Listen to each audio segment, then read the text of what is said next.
올해가 23년도이기 때문에 시편 23편이 우리에게 하나님이 축복하신 줄로 믿습니다. 시편 23편 우리 다 함께 합독해서 읽겠습니다. 여호와는 나의 목자이시니 내가 부족함이 없으리로다. 그가 나를 푸른 초장에 누이시고 쉴만한 물가로 인도하시는도다. 내 영혼을 소생시키시고 자기 이름을 위하여 의의 길로 인도하시는도다. 내가 사망의 음침한 골짜기로 다닐지라도 해를 두려워하지 않을 것은 주의 지팡이와 막대기가 나를 안위하시나이다. 주께서 내 원수의 목전에서 내게 상을 베푸시고 기름으로 내 머리에 바르셨으니 내 잔이 넘치나이다. 주께서 나의 평생의 선하심과 인자하심이 정녕 나를 따르니 내가 여호와의 집에 영원히 거하리로다. 아멘. 아멘.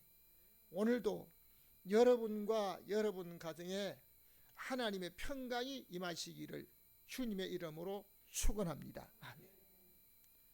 오늘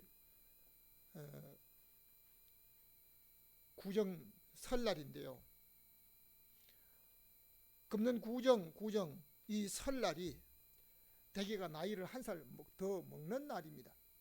그런데 금년에는 나이가 멈췄습니다. 왜요? 금년에는 전부 호적고 우리나라 통상적인 12월 달에 태어나도 1월이 되면 한 살 먹는 이런 거 아니고 이제는 호적 나이 그때가 되면 한 살 먹는 걸로 했기 때문에 나이가 멈췄습니다. 저는 기도하면서 하나님 아버지 성도들에게 건강과 축복이 건강한 모습 그대로 가장 젊은 모습 그대로 가장 아름다운 모습 그대로 1년 동안 멈춰질지어다. 아멘. 되게 한 살 아이들 때는 한 살 더 좋다고 한 살 더 이렇게 하는데요. 나이가 들어지면 어떻게 해요? 아유 한 살 저거 빼야 된다. 이게 안 줄어들어요. 그런데 금년에 나이가 멈췄습니다. 저는 여러분의 건강도 젊은 모습 그대로 멈추시기를 주님의 이름으로 축원합니다. 사람은 누구나 자기의 세대를 한번 살아보고 또 내가 걸어갔던 길의 인생길을 다시 한번 반복해서 걸어가는 것이 아니라 날마다 초행길을 가고 있는 것이 인생입니다. 자기가 경험하지 않은 초행길에는 자기 앞에 어떤 일이 다가올는지 아무도 모르기 때문에 반드시 그 길을 아는 가이드가 필요합니다. 여러분 여행지에서만 가이드가 필요한 게 아니고 우리 인생길에도 절대 가이드가 필요합니다. 왜냐하면 우리는 학문이 많거나 경험이 있거나 아니면 지식이 많은 사람이라 할지라도 자기가 그 길을 알고 가는 것은 아닙니다. 전부 다 초행길을 갑니다. 나이가 몇 살이 됐든 시대가 어떤 세대이든지 전부 초행길을 갑니다. 초행길을 갈 때 자신 있게 못 갑니다. 마치 여기 돌인가 나무인가 길인가 물인가 구별하며 가야 합니다. 그러므로 오늘 2023년도이기에 시편 23편에 읽은 말씀을 중심으로 한번 따라합시다. 여호와는 나의 목자. 여호와는 나의 목자. 정말 여호와는 나의 목자로 삼고 살아가는 저와 여러분 되시기를 주님의 이름으로 축원합니다. 첫 번째입니다. 다 같이 읽겠습니다. 인생은 목자가 필요합니다. 1절 2절 다 같이 다시 한번 읽겠습니다. 여호와는 나의 목자시니 내가 부족함이 없으리로다. 그가 나를 푸른 초장에 누이시고 쉴만한 물가로 인도하시는도다. 아멘.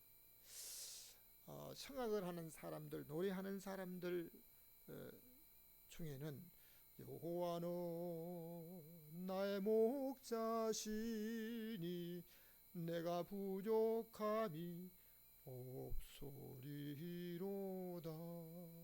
여러분 정말 하나님을 나의 목자로 삼기 때문에 내가 부족함이 없다라고 고백할 수 있는 이 고백. 사람은 누구나 자기 앞에 다가올, 방송에도 흔히 말하기를 한치 앞을 못 보는 인생. 이 한치가 얼마입니까? 손가락 한 마디 정도밖에 안 됩니다. 눈에다 대보니까 바로 안경 바로 넘어요. 안경 낀 사람 바로 안경. 요 앞에 있는 걸 모르는 인생입니다.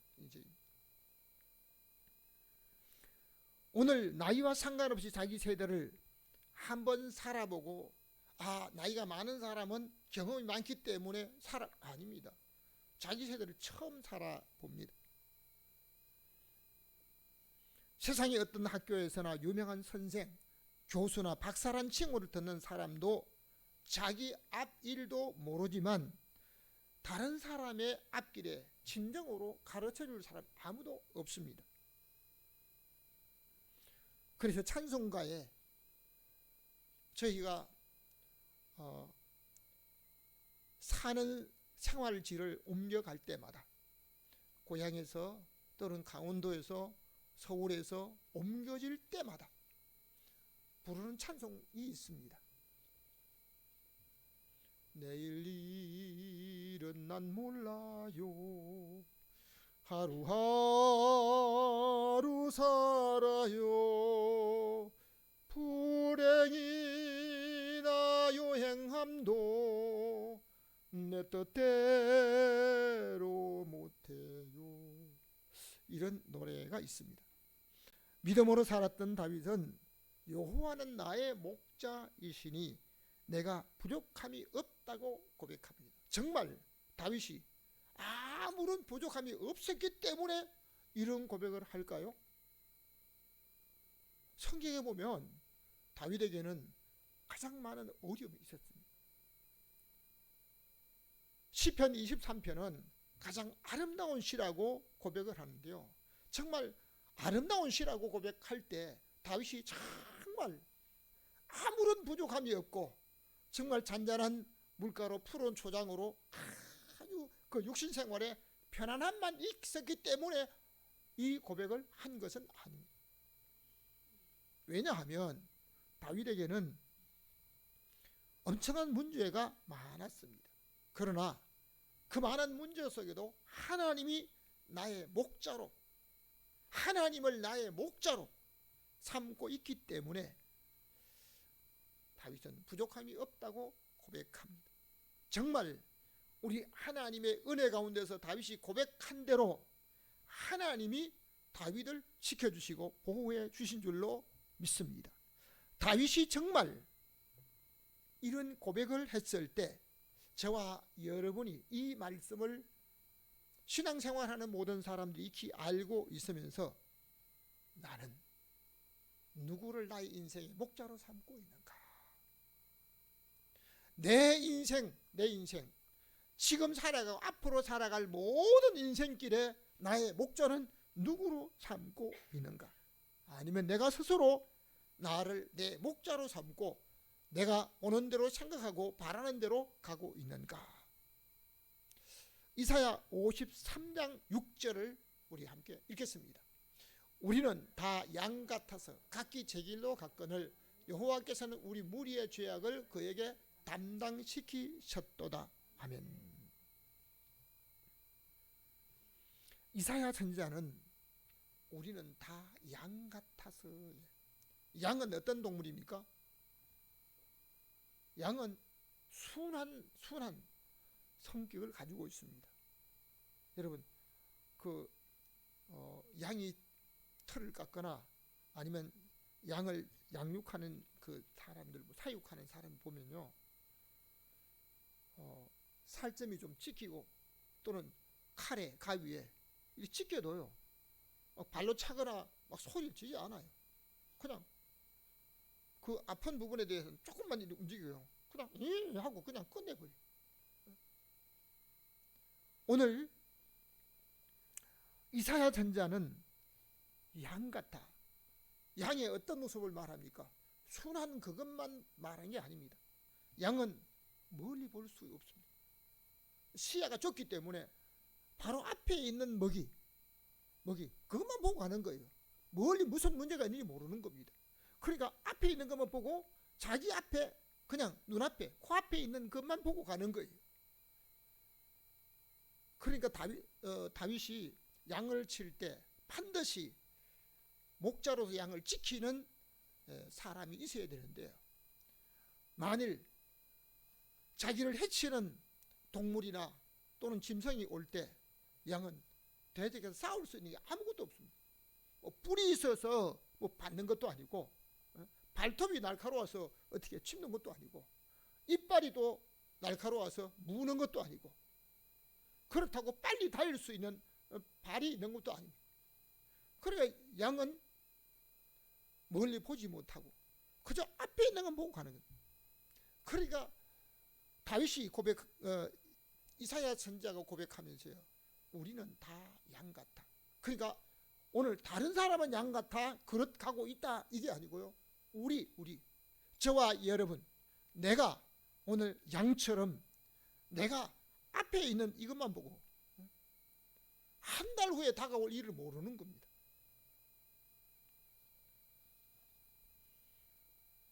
우리나라 유명한 배우였던 이 아무개가 폐암이 걸린 후에 내가 왜 담배를 피웠던가 그렇게 후회하면서 자기 후배들에게 내가 잘못 살아서 이런 문제가 생겼으니까 절대 이것만은 좀 끊어달라고 부탁하고 당부해도요, 그 후배들이 말을 안 듣더래요.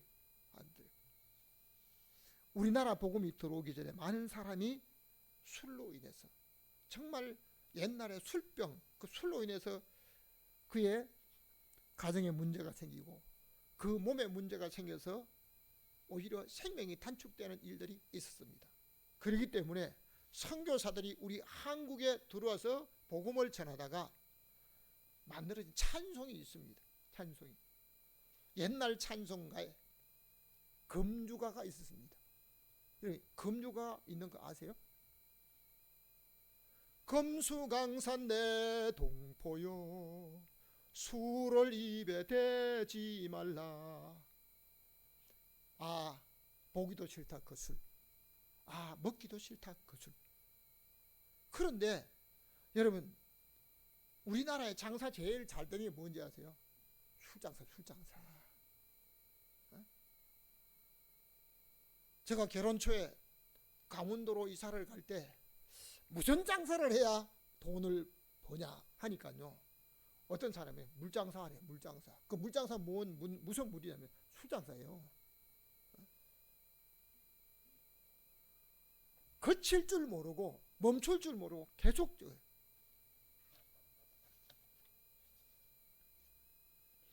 그러니까 옛날에는 주일학교 아이들에게 이 술에 대한, 술 먹고 이 방탕하는 이 모습에 대해서 노래가 있습니다.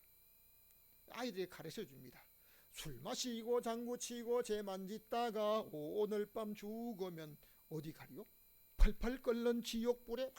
이걸 가르치면요, 아이들이 가다가 그걸 부르면서 가다가 옛날에 길거리에 그 술판 펴놓고 그냥 아주 그룹으로 모여가 먹잖아요. 그럼 거기 아이들이 둘러서 가지고 술 마치고 당구 치고 재 만짓다가 오늘 밤 죽으면 펄펄 끓는 지옥불.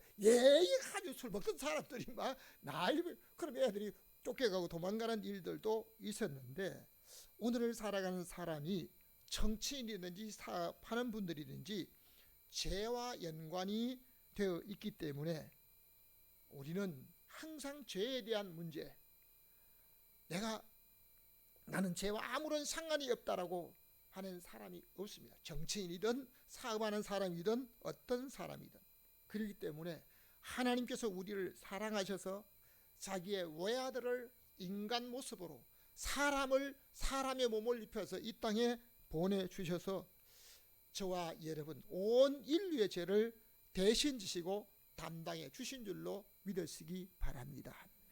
오늘 우리가 죄를 지었는데 하나님께서 사랑으로 죄 없으신 자기 아들에게 우리의 모든 죄를 그에게 다 덮어 씌워서 그가 대신 지고 십자가에 죽었다는 사실을 믿으시면 아멘. 누구 때문에? 누구 때문에? 시어머니가 며느리로부터 세례문답 교육을 받으면서 목사님이 예수님이 누구 죄 때문에 죽었냐고 묻거든 내 죄 때문에 죽었다고 그러라고. 그러니까 할머니가 목사님한테 이제 세례문답 교육을 받는데 예수님이 누구 죄 때문에 죽었습니까? 아니 목사님 그걸 모르려고요. 아니 누구 죄 때문에? 우리 며느리 죄 때문에 죽었다고요. 며느리. 다른 사람의 죄가 아닙니다. 오늘 저와 여러분의 죄 때문에 예수님이 십자가에서 대신 우리의 죄값을 지불하시려고 죄 없으신 우리 주님께서 죽으신 줄로 믿으시면 다시 한번 아멘. 두 번째, 다 같이 지팡이와 막대기가 필요합니다. 4절 말씀 다 같이 읽겠습니다. 내가 사망의 엄침한 골짜기로 다닐지라도 해를 두려워하지 않을 것은 주의 지팡이와 막대기가 나를 안위하시나이다. 아멘. 여러분, 인생을 살아가면서 내가 전쟁터나 위험한 지역에 갈 때만 사망의 엄침한 골짜기다 이렇게 생각하는 분도 혹 있을지 모르지만 우리가 살아가는 평소에 다니던 길에도 사망의 위험이 있습니다. 바로 얼마 전 한 달 전이잖아요. 한 달 전에 가까운 서울 과천, 저는 그 도로를 지나가 보진 않았지만 바로 그 도로 밑으로 여러 번 지나가 봤습니다. 근데 그 도로를 지나다가 그 도로에 소음 차단해진 거기에 불이 나서 그 지나던 사람들이 빠져나오지 못한 사람들 그 죽었잖아요. 그뿐만 아니고 지난해 10월 달에 이태원에 거기 그 아이들 놀러 갔다가 젊은이들 놀러 갔다가 수많은 사람들이 몰려가지고 갔다가 그만 거기서 밀려가지고 사람들이 더 이상 자기가 어떻게 빠져나오지 못하고 거기서 압사당해서 150명이 더 죽었던 일들이 있었잖아요. 오늘날 시대에는 여행을 많이 다니는데 여행하는 중에 생명을 잃는 일들이 너무 많이 살고 있습니다. 지난번에 경찰서 퇴직자들 사진 찍어주러 그 봉사로 갔는데 거기에 한 그 고위 간부가 그러더라고. 자기가 한 달 전에 저 어느 지역에 그 강옆을 지나갔는데 바로 한 달 후에 그 야간에 지나가는 그 배가 다리에 부딪혀 가지고 친구이 내가 한 달 전에 거기 갔다 왔는데. 여러분, 선교지에 가보면 선교사들이 가만히 앉아 있는 게 아니고요. 많이 활동하시는 분들은 지역을 다니며 활동하는 저희 사돈 그 목사님 같은 경우는 한 달에 1600km씩 다니면서 교육을 한대요. 목회자들 1600km면요 서울 부산 왕복을 한 번 더 하고 남는 거리. 그런 거리에서 항상 위험을 당하고 있기 때문에 제가 선교지에 방문했을 때 길거리에 가는데 도로 옆에 십자가 팻말이 많이 붙었더라고요. 세워놨더라고요. 그래서 물어봤어요. 저 십자가 팻말을 왜 길에 세워놨냐고 하니까요. 그 십자가 팻말 꽂아진 데마다 사망사고가 일어난 곳이었다고. 여러분, 그 모든 일들이 다른 사람에게만 있는 게 아니고 오늘 내게도 있다는 사실입니다. 대개 자기가 실수나 잘못해서 생명에 위협을 당하는 경우가 있는데 다윗은 자기에게 맡겨진 일을 너무 충성스럽게 최선을 다해서 자기가 하는 일마다 너무 잘 되어서 너무 모든 일을 성공적으로 해서 잘한 것 때문에 미움받는 겁니다. 미움받는 것뿐만 아니고 생명의 위협을 당했다는 것입니다. 다윗이 생명을 위협을 당하는 가운데서 생명의 보호를 받을 수 있었던 것은 주의 지팡이와 막대기가 나를 안위했다. 이 안위라고 한 말씀은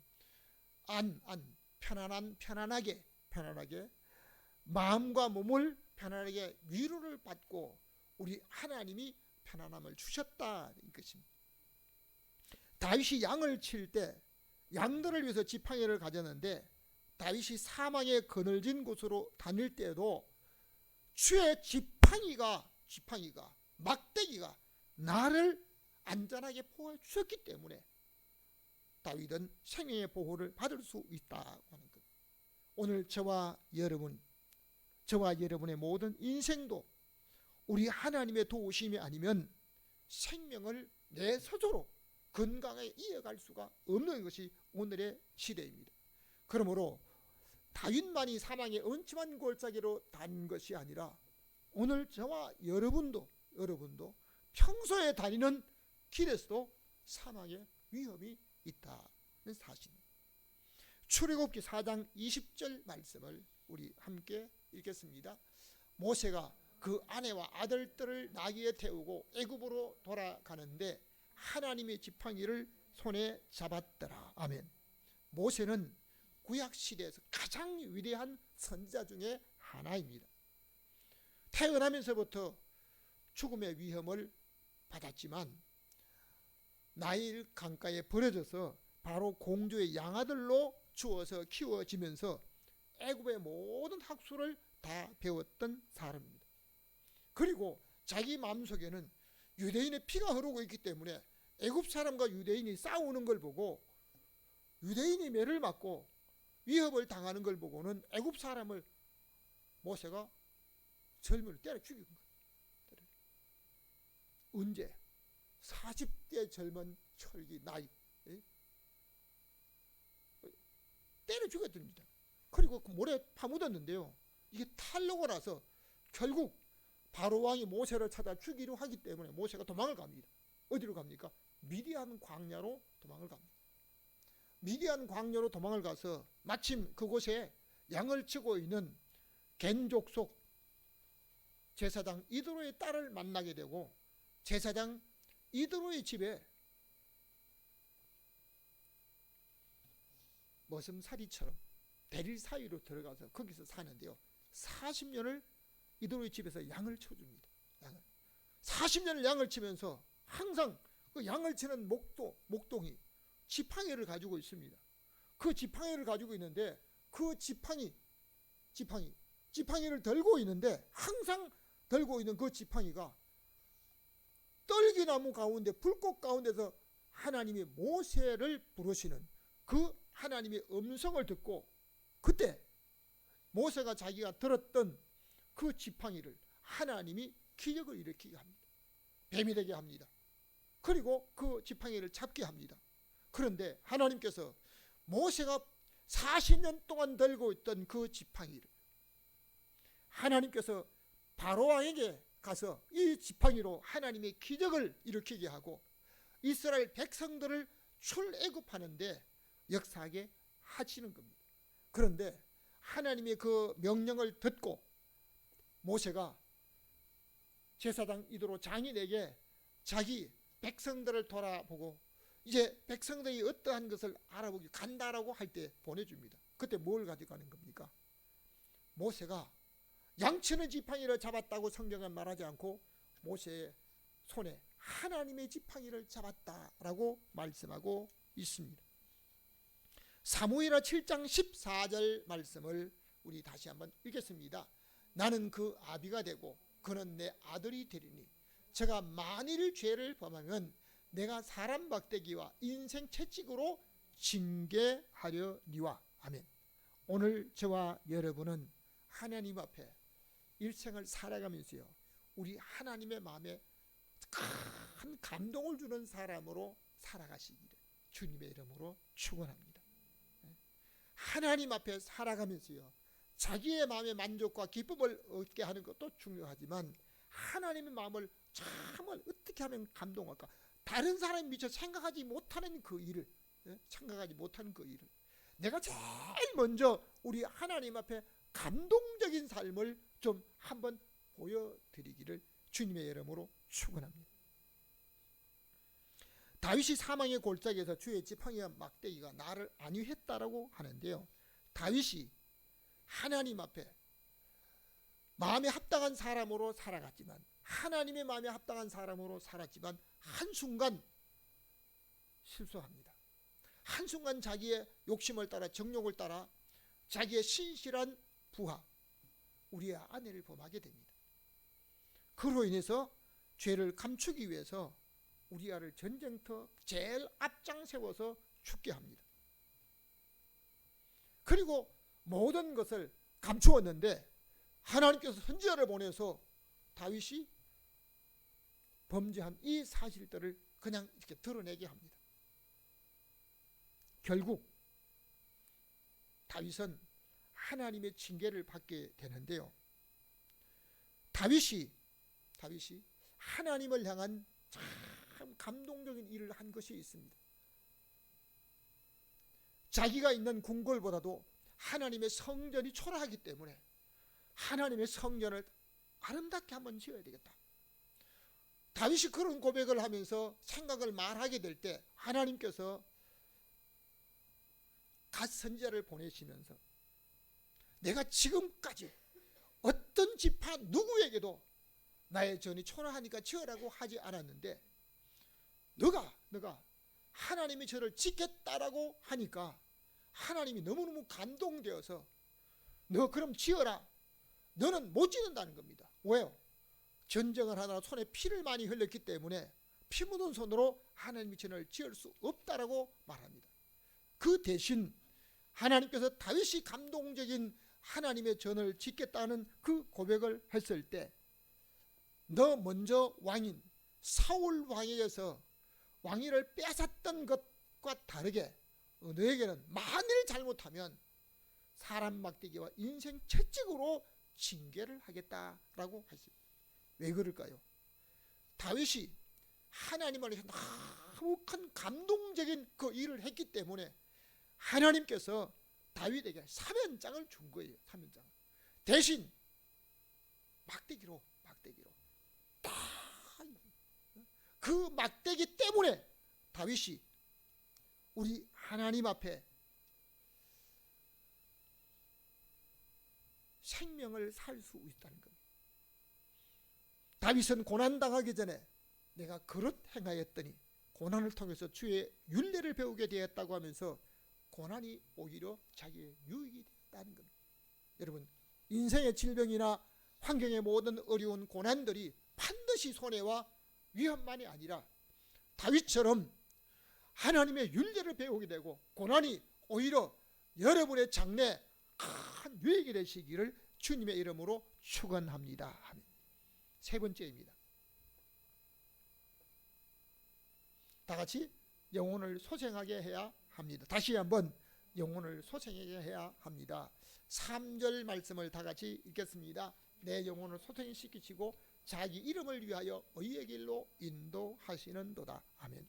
사랑하는 성도 여러분, 우리는 무엇보다도 몸을 건강하게 하면서 살아야 될 목적도 있지만 몸보다도 먼저 영혼을 건강하게 하며 살아야 할 것입니다.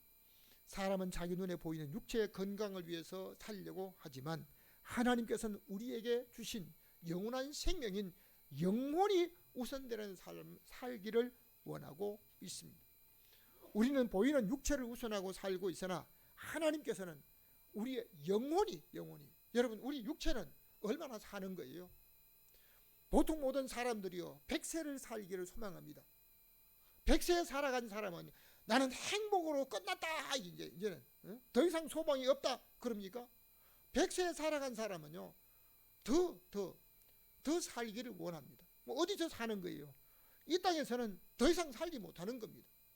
오늘 주보에도 118살까지 살았던 사람이 있는데 108세까지 일을 했다고 그러더라고. 108세까지. 우리는 나이 7, 80이 되면 이 일을 이제 멈춰. 아니에요. 일을 108세까지 그분은 일을 했대요.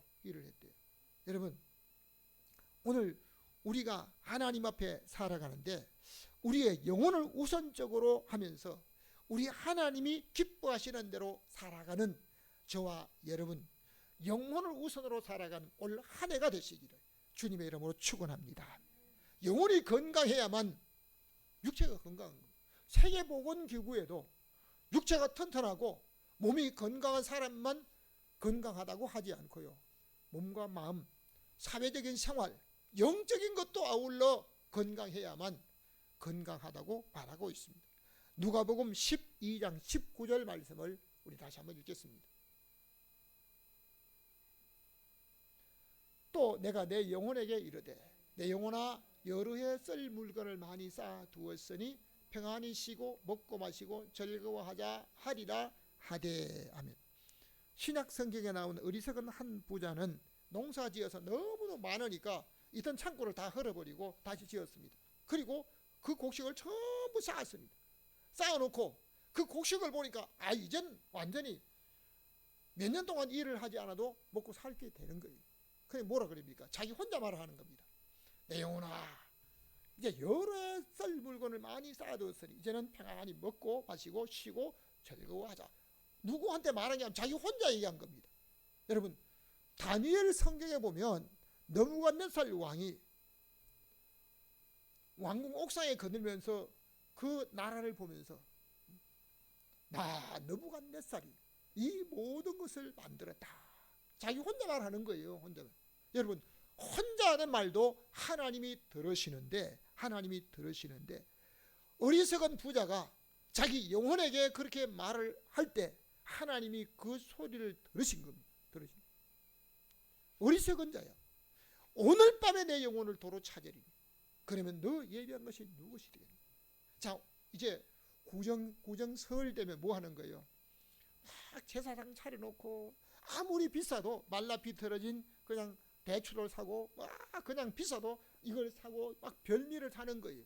별미 사서 아주 상을 차리는데 그냥 동서에 음식을 구분해 가지고 익은 것과 익지 않은 것과 그는 또 빨간 것과 푸른 것 구분하고 또는 여러 가지 아주 구분을 다 하면서 차례를 놓는 방식이 있습니다. 딱 그대로 다 있습니다. 그런데 욥기 33장 20절에 보면 마음은 식물을 싫어하고 영혼은 별미를 싫어한다. 이거 한 말씀만 알게 되면 그 영혼을 위해서, 혼을 위해서 제사하는 음식이 다 쓸데없는 짓이죠. 하나도 먹은 게 아니에요. 옛날에 저도 어렸을 때요, 저거 먹고 싶다 그러면 참 기다리라고 제사 끝나고 준대요. 저거. 귀신이 다 먹고 가는 게 아니에요. 누구 주는 거예요? 나머지 다 그냥 올렸다가 그냥 놓는 거예요. 그냥. 왜 위에 조금씩 깎아내고 또 그냥 젓가락도 언제 오는지 몰라요. 못 던데요. 안 꽂아놓으면. 너무너무 웃기는 게 많아요. 저는 제사에 대한 연구를 하면서 조사하다가 너무 재미있는 거 참 많이 발견한 겁니다. 심지어 그냥 못 떠먹으니까요, 뭐 해야 돼요? 아주 국에다 밥 말아요. 그냥 숟가락 걸쳐야 돼요. 근데 안 줄어요. 안 줄어요. 그런데도 뭐 해요? 해야 된다. 마음은 식물을 싫어하고 영혼은 별미를 싫어한다고 하는 이 말씀 한마디만 알게 됩니다. 여러분, 오늘 하나님 앞에 내가 주의 막대기와 지팡이의 보호를 받고 하나님의 은혜로 살아가면서 내가 오늘 어떻게 하겠다? 자기 혼자 말하는 것도 하나님이 다 들으시는 일이고 하나님 앞에 영광 돌리고 다른 사람에게 덕을 세우며 참으로 하나님이 기뻐하는 소리가 올 한 해 여러분의 입속에서 고백되기를 주님의 이름으로 축원합니다. 이사야 55장 3절 말씀을 같이 읽겠습니다. 이사야 55장 3절. 너희는 귀를 기울이고 내게 나와 들으라. 그리하면 너희 영혼이 살리라. 아멘. 육체는 때가 되면 음식을 먹어야 합니다. 육체는 때가 되면 음식 먹어야 돼요. 요양원에 들어가 있는 어떤 사람은요, 밥이 안 넘어간대요. 죽밖에 못 먹는데요. 이게 다리가 튼튼하고 이러면 뭐 자기 집에 돌아간다. 못 돌아와요. 왜? 제대로 먹어야 뭐 힘을 쓰지요. 그런데 영혼은 하나님의 말씀을 들어야만 영혼이 소생되는 줄로 믿습니다. 하나님의 말씀을 듣지 아니하면 영혼이 소생될 수가 없는 거예요. 그러니까 오늘 우리가 그냥 성경을 통해서도 우리가 성경을 보면서도 이게 몰라요. 하나님의 말씀을 통해서 여러분의 영혼이 소생되기를 주님의 이름으로 축원합니다. 결론적으로 말씀드립니다. 다 같이 목자는 아버지 집으로 인도합니다. 다시 한번 목자는 아버지 집으로 인도합니다. 6절 말씀을 다 같이 읽겠습니다. 주께서 나의 평생의 선하심과 인자하심이 정녕 나를 따르니 내가 여호와 집에 영원히 거하리로다. 아멘. 여러분, 위험이 여러분을 따르지 않기를 주님의 이름으로 축원합니다. 장애물이 여러분 앞에 놓이지 않기를 주님의 이름으로 축원합니다. 주께서 선하심과 인자하심이 평생의 나를 따릅니다. 평생의 날. 다윗은 하나님을 향해서 평생을 노래하며 기도하려고 하였기 때문에 나의 평생의 선하심과 인자하심이 정녕 나를 따르리라. 다윗은 하나님의 집에서 영원히 살 것을 소망하고 있습니다. 그 하나님 아버지 집은 목자가 되신 주의 인도하심을 받아야만 합니다. 아무리 좋은 집이라도 이 땅에 있는 집은 영원히 사는 집은 아무도 없습니다. 슬픔과 걱정이 없는 궁궐에 살고 대통령실에 살고 아니면 저택에 사는 사람이라 할지라도요, 걱정과 근심이 없는 집이 없습니다. 영원한 우리 하나님의 집에만이 행복이 있는 줄로 믿으시기를 바랍니다. 믿음으로 사는 성도들은 영원한 하나님의 집에 소망을 두고 살아야만 진정한 행복을 누릴 수 있는 줄로 믿습니다. 로마서 6장 23절 마지막으로 읽겠습니다. 죄의 삭은 사망이요 하나님의 은사는 그리스도 예수 우리 주 안에 있는 영생이니라. 아멘. 세상의 모든 사람은 죄에 이미 감염되어 있기 때문에 죄에 감염된 사람은 죽음을 피할 수가 없습니다. 그러나 하나님의 은사 그리스도 예수 우리 주 안에 있는 믿음의 사람들에게는 우리 하나님께서 영원한 생명을 누릴 수 있도록 축복해 주신 줄로 믿습니다. 그러니까 오늘 믿음으로 살아가는 사람은요, 살아서도 소망이 있지만요, 죽어도 소망이 있다는 겁니다. 그리고 오늘 하나님께서 우리에게 하나님이 나의 목자가 되신다고 하면서 다윗이 고백한 그 하나님을 저와 여러분의 목자로 삼고 올 한 해 우리 하나님의 영혼이 소생되고 여러분의 사는 길에 평생에 하나님의 선하심과 인자하심이 정녕 여러분과 여러분 가정과 여러분의 사업에 함께 하셔서 형통에 살아간 귀한 삶을 살아가는 복된 믿음의 사람들 다 되시기를 주님의 이름으로 축원합니다. 지금도 우리에게 올 한 해를 살 수 있도록 축복하신 하나님 아버지, 여호와는 나의 목자로 삼고 우리의 목자로 삼고 우리 하나님의 은혜 가운데 살기를 원하는 사랑하는 성도들, 오늘 구정날 주님 앞에 모여 예배하며 기도합니다. 하나님 아버지, 저들의 살아가는 날 동안 평생에 하나님의 선하심과 인자하심이 정녕 저들을 따르고 우리 하나님의 은혜 가운데서 영원한 하나님 집에 소망을 두고 살 수 있는 소망의 사람으로 살아가게 하여 주옵소서. 지금까지 인도하시며 올 한 해를 우리에게 주신 축복의 우리 주 예수 그리스도의 이름으로 기도하옵나이다. 아멘.